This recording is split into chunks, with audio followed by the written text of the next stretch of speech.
Hello mga ka-craving! Tara, samahan niyo ako sa grand opening ng Bebang Halo-Halo dito sa SM Marikina. Grabe, napakasaya talaga ng grand opening ng Bebang Halo-Halo dito sa SM Marikina. Meron silang mga palaro, parade at kanilang nakaka-LSS na kanta na Bebang Halo-Halo.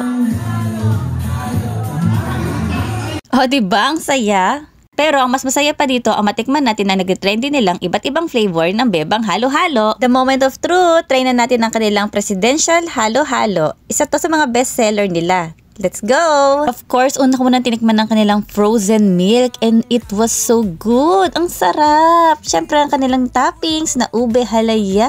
Actually, hindi lang ube halaya ang nakuha ko. 3 toppings yata yung nasa spoon na yan. Tignan nyo naman, magkakasya yan sa mouth ko. Bilisan mo, isubo mo na. Tama ng pa-demure. Ay, grabe. Sobrang sarap neto. Ito yung halo-halo na hindi mo kailangan haluin. Grabe, sobrang creamy at sobrang sarap niya. Talagang araw-arawin mo talaga ang halo-halo dito. Ito nga pala yung na-take out ko. Tingnan nyo naman yung frozen milk. Sobrang creamy at sobrang addictive siya, guys. As in. Kaya pala laging dinudubog at pinipilahan tong Bebang Halo-Halo. By the way, pang 13 branch na nila to. Tara na, pampalamig ng ulo para iwas road rage.